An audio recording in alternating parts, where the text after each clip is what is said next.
Welcome back to A People's Guide to Publishing. I'm Joe Beal, the founder and CEO of Microcosm Publishing and Distribution.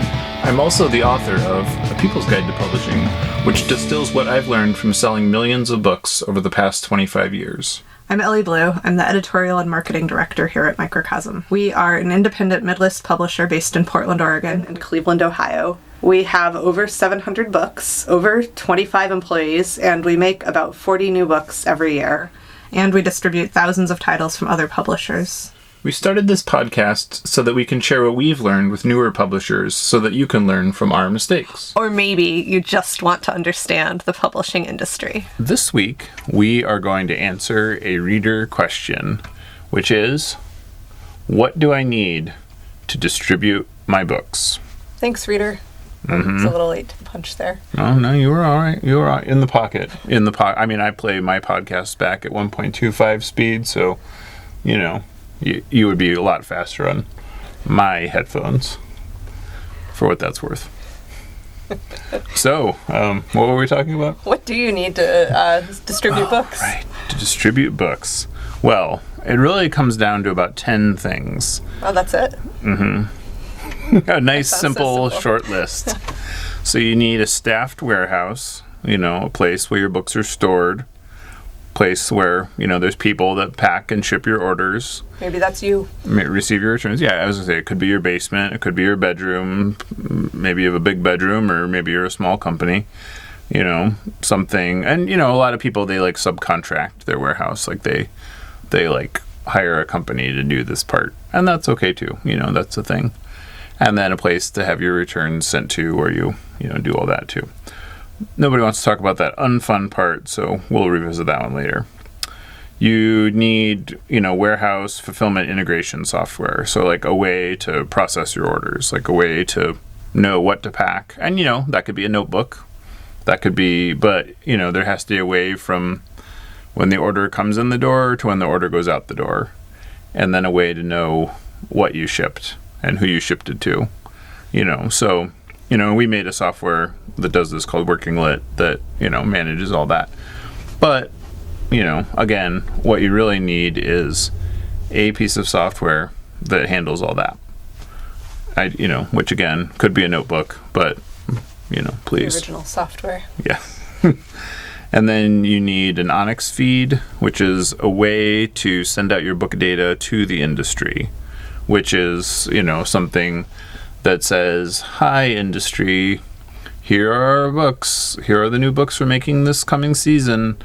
This is all of the data about them. This is what they look like. This is their title and subtitle and price and trim size and author's bio and et cetera, et cetera. Just so then when people are looking, they're like, oh, there's the new books from Microcosm. Oh, interesting. Oh, yeah, I don't know about that one yet because it hasn't come out yet.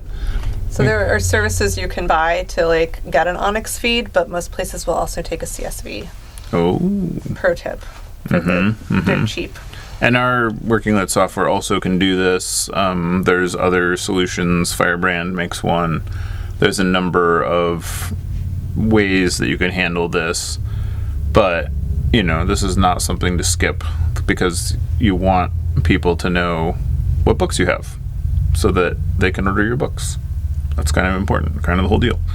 And then a way to do collections on invoices. So you ship an order, that order arrives, that person has a bill, you need to know what bills you have outstanding, and then you have to have a way to get those paid, and then you have to have an organized system for marking them paid when they get paid. And that seems simple and straightforward. It's not. But one day you'll have 700 of those invoices, and that is, that's not something you can keep mental tabs on anymore. You have anything to add there? No, just thinking about accounts receivable. And Working Lit also does that. That's something that can be handled that way. And then, most publishers have a paper catalog, some way of saying, here are our books, here's what's coming out next season. And typically, post-pandemic, that is now more a product of handling that on Edelweiss, which is a digital cataloging software. And, that'll cost you like hundreds of dollars a month, but that is more and more what stores expect, what stores really are using as a discovery tool. So they may not even be looking for your books. They might be like searching for keywords or searching for somebody else's book and accidentally stumble upon your book.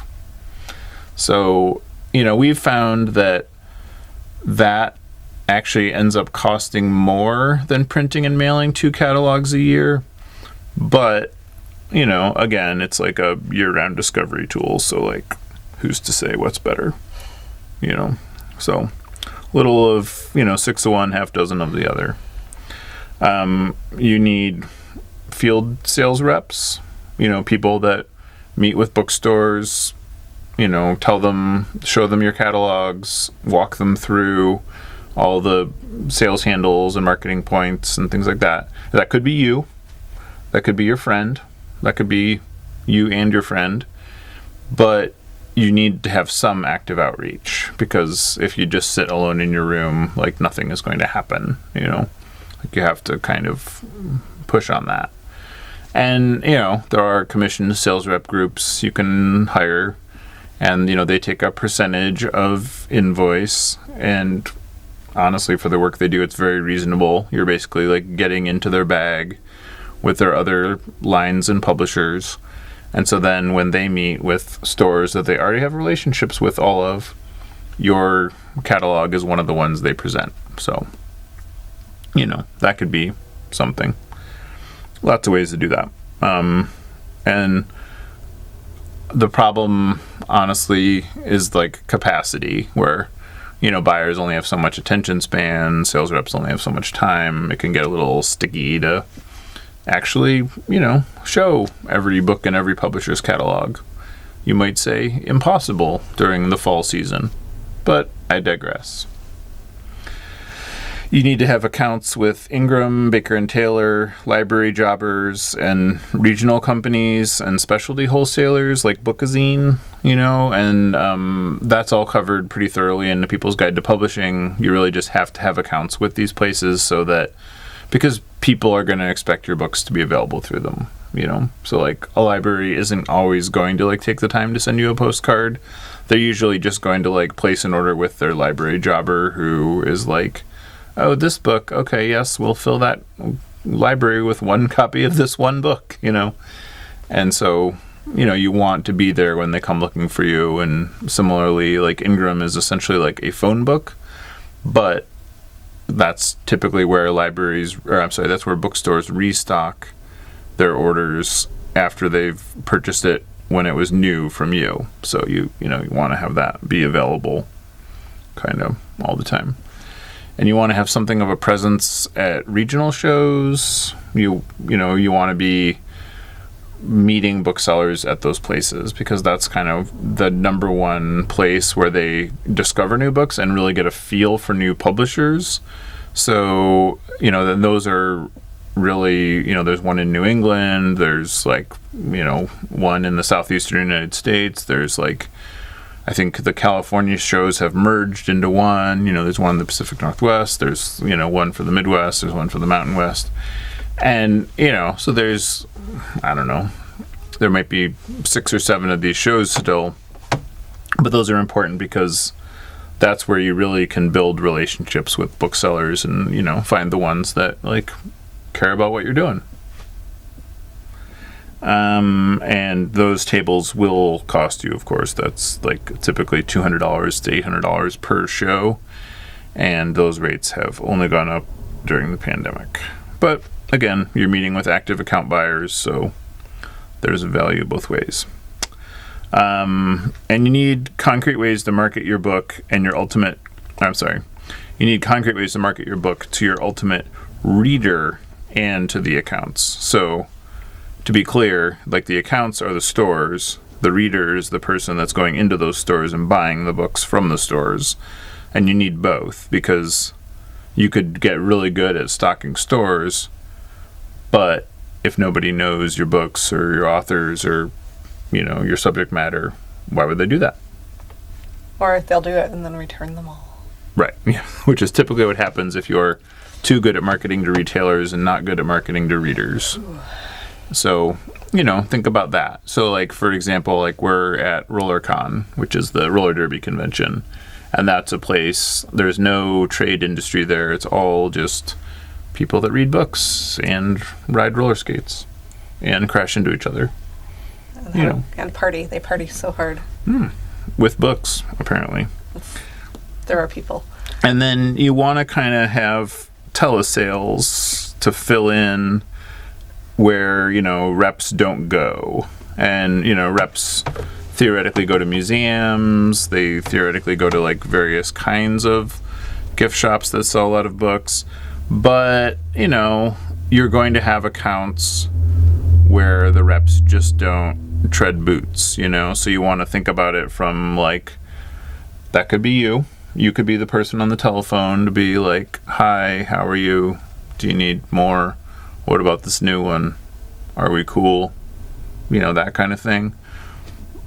But, those accounts won't necessarily service themselves. Like, they need kind of, a reminder, a postcard every once in a while, some kind of human contact.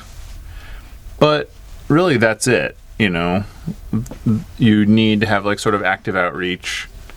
You need to be available. You need to exist. You need to kind of, prod people routinely. You make it sound kind of daunting now. I'm not sure we can do it. Oh, but we do. We do it really well. It's true. But fortunately, you don't have to do it all yourself. Yeah. Would you say you build this over time, right? I mean, honestly, the thing that I tried to convince people to do is to get, like, a bunch of publisher friends to do it together with, and then they could go in on all of these expensive and time-consuming tasks together, and they could conglomerate, in a way that, because... Like the, what are they called? The company that 1111 is part of. Oh, yeah. Yeah, that's a good example. If we could remember their name, we would put it in the show notes. And so, it's harder to understand, but for a store to have a direct relationship with every publisher, that's really time consuming because they have to write orders individually, and then they have to take the time to pay bills individually, and that is remarkably more time consuming than just, say, making all of your orders from the same place, paying one bill every month. Yeah. And so by working with friends and other publishers, you make that dramatically easier. Thanks for joining us once again. Please send your questions to podcast@microcosmpublishing.com so we can answer them on future episodes. And please give us 5 stars on iTunes and everywhere else that podcasts are reviewed. You can find us on the internet at microcosm.pub.